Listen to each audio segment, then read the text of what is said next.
Confidence is born when you stop asking for permission to be yourself. So many people are waiting for the approval of others or the permission of others to be themselves, to act in their true self, in their true being. And they wonder why they always feel empty when you're always trying to fit into other people's expectations, everybody else's boxes, everybody else's world, everybody else's, whatever it may be. And you're doing this in your relationships, you're doing this in your family, you're doing this in your workplace, you're doing this on social media, you're doing this in every pillar and aspect of your life. And then you wondering why you feel empty, why you don't feel like yourself. Well, it's because you're not aligned. You're not aligned to anything. You're not aligned to your true self. You're not even you in your authentic form. You're basically wearing a mask to the world, but then in public, you're taking the mask off and you're even confusing yourself of who you're looking at in the mirror. That's why you feel empty. That's why you feel less than. That's why you feel small, is because you're not living to your true self, which means you're not living to your true potential. Because how can you live to your true potential if you're not even yourself? If you're living a make-believe life, you're living a skeleton version of your true self. You're living this fakeness is all it is. But when you speak up and you become yourself unapologetically, I don't know if I said that right. Anyway, that's where confidence is really born. That's where confidence comes. It doesn't matter. You live to your true identity, your true voice, your true morals, your true values, your true thoughts, your true whatever, and you just become it. You embody everything that you truly are, and you are you.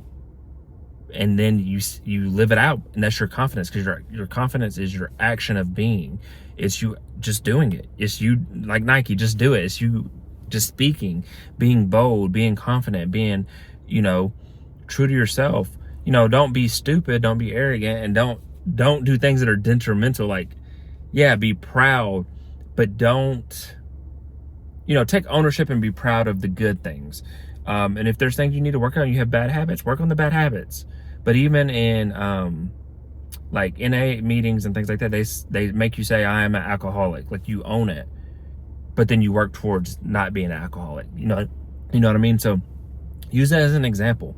But of course you feel stuck, you feel empty, you feel lost, you feel all these things because you're not even being yourself and you're not confident.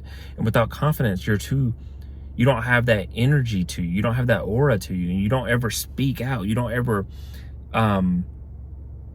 you're not polarizing enough. So even people that are negative, or people that people dislike, or people that, for example, Trump, somebody, whether you like him or don't like him, that's just a prolific figure. Some people love him, some people hate him. But at the end of the day, he is himself, and that's how he became president, is because he would just say things that were his opinion, whether you agree with his opinion or you disagree with it. It's just an example. And there's many other figures like that. Jesus, Adolf Hitler, Kanye West, Steve Jobs, like all these, pretty much a lot of famous people. Not saying I agree with any or disagree with any, but those are examples. But they lived their truth. They were who they were, and they were authentic.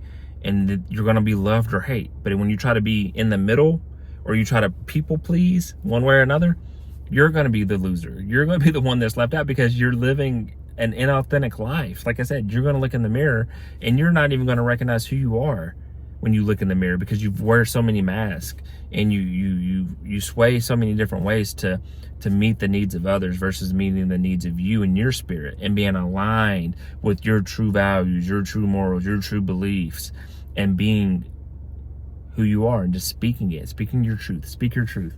So that's where freedom lies. That's where confidence is born. I hope you start living your truth and become more confident. If you ever need help, comment below. I'll email you. We'll talk more about it.